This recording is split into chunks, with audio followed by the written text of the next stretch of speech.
तो आपके पर्सन की करंट एनर्जीज ले लेते हैं, ओके, और देखते हैं कि क्या सोच रहे हैं वो फिलहाल और किस किस्म का एक्शन लेना चाहते हैं आपकी तरफ। ठीक है, तो उनकी एक हाईलाइटेड एनर्जी ले लेते हैं। पर इसके पहले hey guys, this is Suman, your own tarot card reader, and I welcome you back to my channel tarot fragrance Suman. So as I always say, before you start watching the reading, you need to have the trust and faith in the reader, in the reading, in the universe, and also in yourselves. So with that same trust and faith, you have to watch the reading. तो आपके person की एक highlighted energy, तो यहाँ से मैं एक card randomly पुल करती हूँ. बिट्रायल एंड थर्ड पार्टी. तो हो सकता है थर्ड पार्टी को या तो आपके पर्सन बिट्रे कर रहे हैं या थर्ड पार्टी ने आपके पर्सन को बिट्रे किया है. ठीक है, कल हम लोगों ने थर्ड पार्टी की रीडिंग ली थी और देखिए आज उनकी एनर्जी बिल्कुल ऐसी ही आ रही है. तो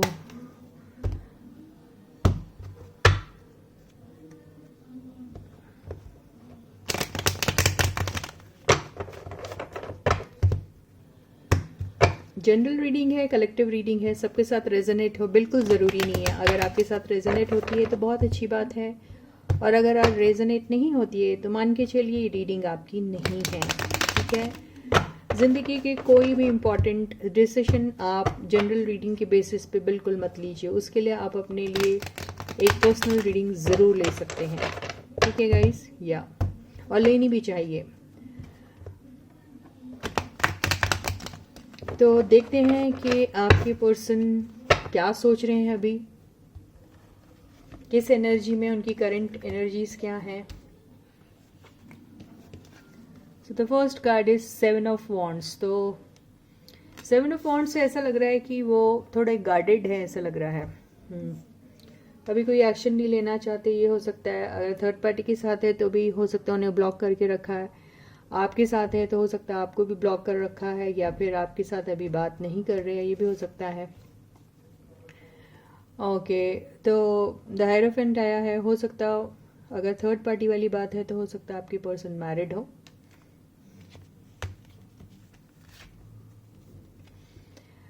सिक्स ऑफ सॉर्ड्स, कोई परेशानी है, कोई ऐसी सिचुएशन से गुजर रहे हैं जहाँ पर उन्हें बहुत अनईजी लग रहा है, अनकंफर्टेबल लग रहा है, और वो जल्दी से जल्दी उस सिचुएशन को छोड़ देना चाहते हैं या ऑलरेडी छोड़ चुके हैं. जिस भी सिचुएशन पे हो गए वहाँ पर हो सकता है कि वो कमिटमेंट, वो लॉयल्टी, वो ऑनेस्टी नहीं दिखाई दे रही है, या फिर वो जिस किस्म का कनेक्शन पहले हुआ करता था जिसमें बहुत सारा एक दूसरे को अटेंशन दिया जाता था, बहुत सारी कमिटमेंट थी, बहुत सारी लॉयल्टी, ऑनेस्टी थी एक दूसरे के लिए, वो शायद कहीं नज़र नहीं आ रही है उन्हें. तो इसलिए शायद आपके पर्सन या तो निकल चुके हैं या निकलने के बारे में सोच रहे हैं. अगर जैसे थर्ड पार्टी आई है वहाँ पे तो हो सकता है कि ये सिचुएशन इनके उस पर्सन के साथ जो इनके साथ है in the form of third party, वो भी शायद ऐसी एनर्जी से गुजर सकते हैं. You never know. Fourth card है एस ऑफ कप्स. तो एस ऑफ कप से ऐसा लग रहा है कि ऐसी जगह पे जाना चाहते हैं जहाँ पे उन्हें कोई खुशी मिल सके, जहाँ पे उन्हें एक और अपॉर्चुनिटी मिल सके अपने लाइफ को किसी के साथ स्टार्ट करने के लिए.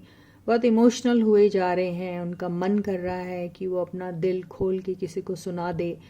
थोड़े हेविली इमोशनल दिख रहे हैं मुझे आपके पर्सन अभी. तो हो सकता है कि या तो उन्हें किसी की याद आ रही है और उन यादों में वो रो रहे हैं, और ये भी हो सकता है कि किसी से बात करते करते उनकी आंखों में आंसू आ रहे हैं, ये भी हो सकता है. लेकिन ओवर इमोशनल दिखाई दे रहे हैं. कोई शुरुआत करने के बारे में भी कोई सोच सकते हैं, या फिर एक अपॉर्चुनिटी थी उनके पास कोई शुरुआत करने की, वो नहीं कर पाए, उस बात को लेके भी रो रहे होंगे. आई डोंट नो, लेकिन कुछ दिख रहा है इसी किस्म का. यस, यहाँ पे आपकी एनर्जी आ गई है. तो आपके पर्सन आपको बहुत ज़्यादा याद कर रहे हैं और आप ही को याद करके रो रहे हैं वो. या आपके साथ एक बहुत ब्यूटीफुल बिगनिंग ज़रूर हुई थी आपके पर्सन की. बहुत ज़्यादा खूबसूरत सा आपका एक साइकिल बीता, जहाँ पर आप सही मायने में अपने पर्सन के साथ खुश थे. आपके पर्सन भी आपके साथ खुशी थे, ऐसा नहीं था कि नहीं थे वो खुश.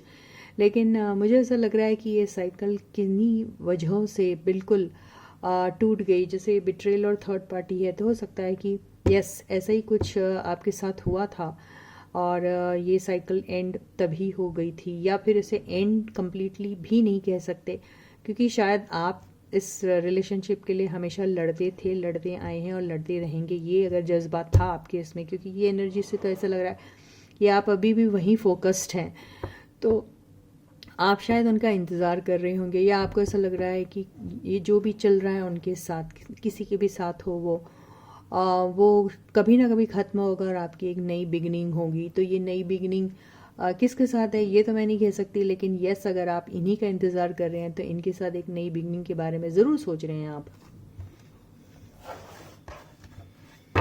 बॉटम की एनर्जी आई है, बिल्कुल द हैंगमैन। बिल्कुल आप यहाँ से निकले ही नहीं हैं, आप निकल नहीं पा रहे हैं, आपको एनर्जीज बहुत टाइम से बहुत सिमिलर आ रही है। तो यस आप लोगों का सिचुएशन बिल्कुल इस किस्म का है, आपको कुछ अंदाज़ा ही नहीं है, कुछ भी नहीं है, you are not even aware of the fact that this relationship is completely ended, or this relationship is going to go somewhere, or this relationship is for what, कुछ समझ में नहीं आ रहा। आप तो बेसिकली आप ऐसी हैंग पोजीशन में ही हैं, आपकी रिलेशनशिप ना आप मूव ऑन हो पाते हैं ना ही इसे तोड़ पाते हैं, बिल्कुल कुछ समझ में नहीं आ रहा है। तो यहाँ पे ऐसा लग रहा है कि आपके पर्सन ने आपको लटका के रखा है और आप ये इंतज़ार कर रहे हैं कि वो दोबारा आपकी लाइफ में आ जाएंगे, इसलिए आप लटक के बैठे हो।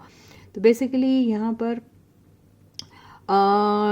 जो ओवरऑल एनर्जी आई है व्हील ऑफ ये सॉरी द वर्ल्ड से, देखो मालूम नहीं मैं व्हील ऑफ फॉर्च्यून क्यों आया मेरे मुंह पे, लेकिन द वर्ल्ड से मुझे यही लग रहा है कि ये साइकिल किसी किसी के साथ वापस उनके पुराने पर्सन के साथ ही शुरू होगी, ऐसा लग रहा है। और किसी किसी के लिए न्यू बिगनिंग भी हो सकती है।